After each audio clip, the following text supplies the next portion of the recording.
예, 오늘은 10과 사단은 전도자를 방해한다. 우리가 국가에서 예수님이 가장 원하는 게 예수 생명운동, 영권운동, 제자운동이란 말이죠.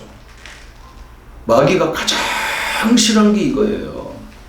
그냥 교회도 예수 얘기하지 말고 그냥 뭐 재밌게 취미 삼아서 다니라는 거예요.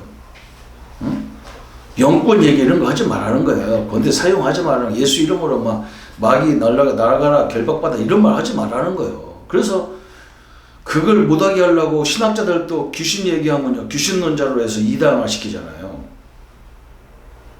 사단은요 어떻게든지 이것만 안 하면 돼. 세 가지만 안 하면 돼. 예수 생명, 영권운동, 제자 후대 세우는 일만 안 하면 되는 거예요. 마귀 입장에서는. 그래서 사단은 전도자를 제일 타겟으로 공격하는 거예요. 근데 여러분 걱정할 거 없어요. 진짜 핍박이 오고 이런 막 시험이 제대로 일어난다는 말은 우리가 바르게 지금 사역을 하고 있다는 방향이거든요. 예수 생명운동, 영권운동 안 하는 사람한테 마귀가 건들 이유가 하나도 없죠. 그건 자기 편인데 굉장히 사랑하고 좋아해야 되지. 그렇잖아요, 그죠? 그래서 마귀는요, 이것만 딱 공격하는 거예요. 그거는 거꾸로 하면 되는 거예요.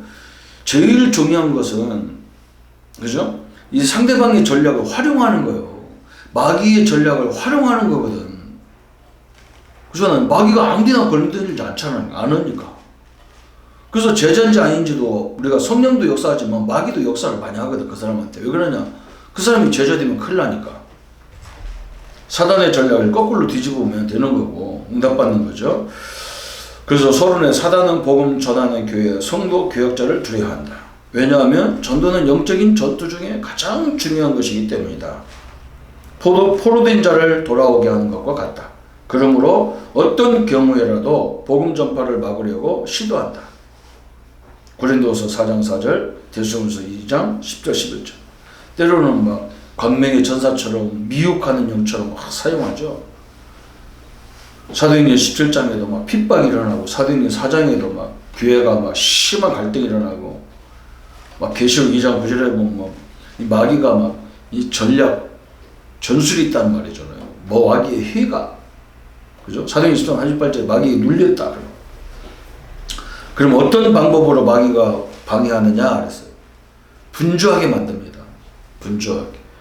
다른 중요한 일, 우선순위를 모르게 하는 거예요. 우리가 우선순위 가장 중요한 게 예수 생명, 영권운동, 제자운동이잖아요.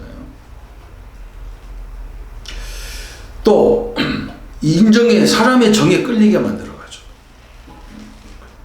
허영심, 사실을 봐야 되는데 허영된 걸 보고, 또 조급하게 하고, 또 여러 가지 방법 가지고 장난치고, 또 우리를 그냥 포기 상태를 만들어. 포기 상태를.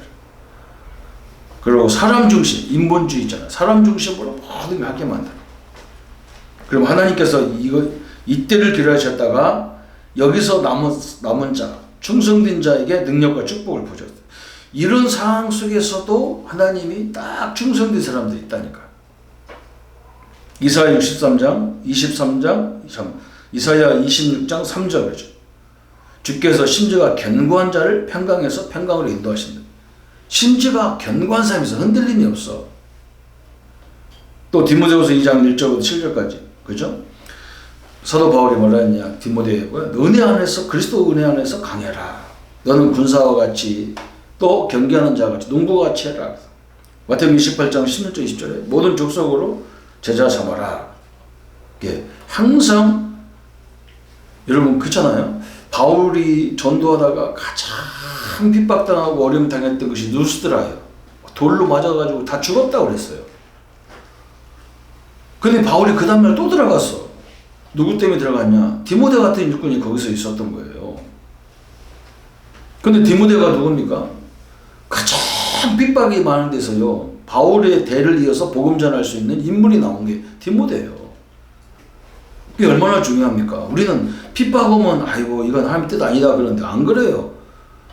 핍박도요, 아무것도 없는데 왜 핍박하냔 말이에요, 사단이. 우리 다락방이 그냥 깨끗하게 그냥 조용한 단체로 그냥 말씀만 살살 가르치는 단체라면 사단이 안 건드려요. 그런데 가가지고 막 예수 일기, 뭐 사단 결박 튀고 뭐 이런 마귀는 죽을 지경인 거지. 다락방 멤버들만 만나면. 그러니까 핍박할 수 있는 동원을 다 동원하는 거예요. 그런데도 상관없어. 그 속에서도 디모데 같은 일꾼이 숨겨져 있다고. 세 번째, 사명자는 눈이 열려야 된다. 과거, 현재, 미래를 보는 눈. 역사, 사명, 소명의식을 보는 눈. 그죠? 땅의 일과 하나님의 일을 구별할 수 있는 눈. 또 하나님의 뜻과 사단의 주 업무를 아는 사람. 싸워야 될 게 있고 양보해야 될 게 있단 말이죠. 그것들을 구별할 수 있는 사람.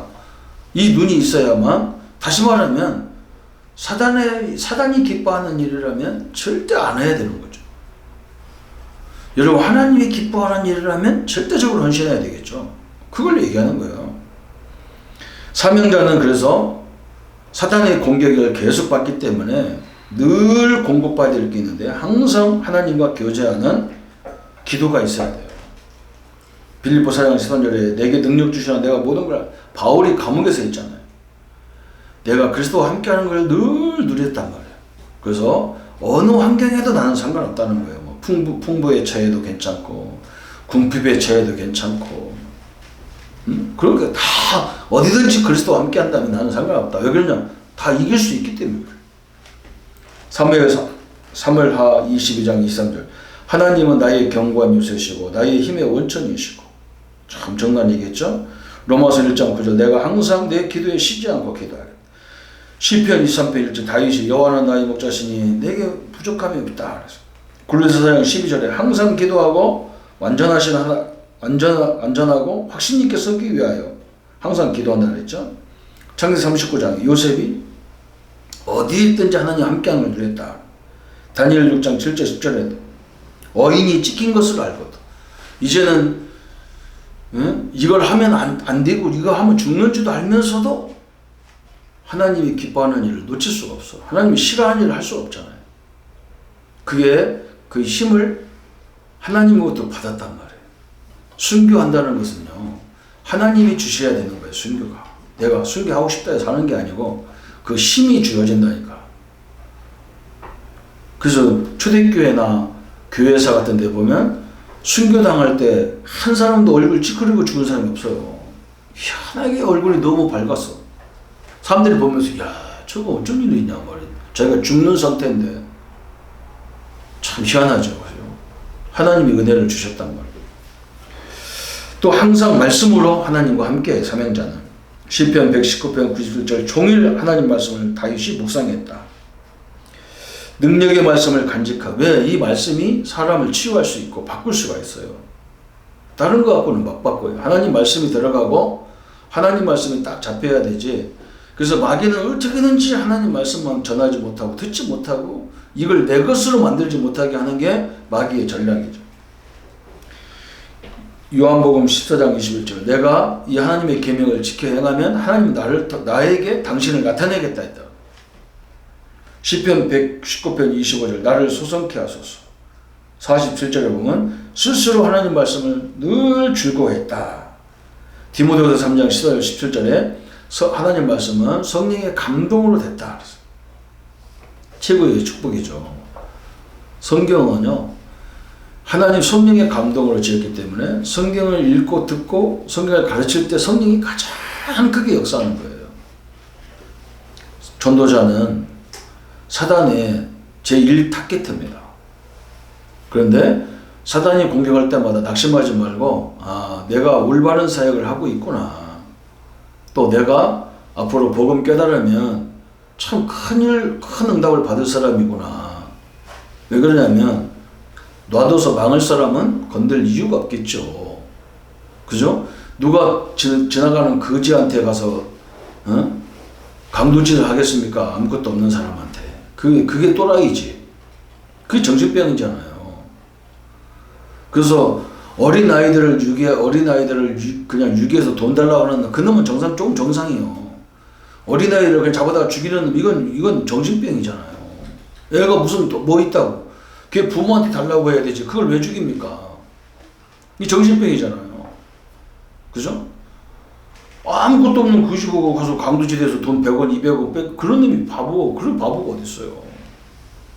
마귀는요, 인간보다 천사보다 조금 못한 저런 존재이기 때문에, 영적인 존재이기 때문에 굉장히 지혜롭단 말이죠. 아무나 건들 수가 없어요. 그래서 여러분이 마귀가 우리를 건든다면 거꾸로 생각하면 돼요. 우리가 올바른 복음운동, 또 우리가 앞으로 미래가 있기 때문에 마귀가 우리를 이걸 속여가지고 못 건드리게 하는 거죠. 그래서 그게 소망이 있는 거예요. 그죠? 하나님의 축복을 이해하시고 사단의 전략을 알고 그걸 활용해서 이제 우리는 많은 일꾼을 찾아낼 수가 있는 거죠. 이 하나님의 축복을 누리는 귀한 성도님들 되시기를 예수님의 이름으로 축복합니다. 사단은 전도자를 가장 싫어합니다. 그래서 전도자를 방해하지만 우리는 내가 뭐가 부족하고 내가 연약해서 내가 믿음이 없어서 마귀한테 늘 당한다고 생각합니다. 그게 아니고 믿음이 없는 사람은 마귀는 건들지도 안 합니다. 앞으로 미래에 쓸모가 없는 사람이라면 마귀가 뭐대로 건듭니까? 아무 자기에게 도움이 안 되는 사람인데 우리는 이 사실을 알고 마귀가 역사하면 역사할수록 더 하나님의 성령의 충만함이 우리에게 주어지는 것을 보게 하시고 더 담대히 하나님 말씀 안에 나갈 수 있도록 역사해 주옵소서. 예수 그리스도 이름으로 기도합니다. 아멘.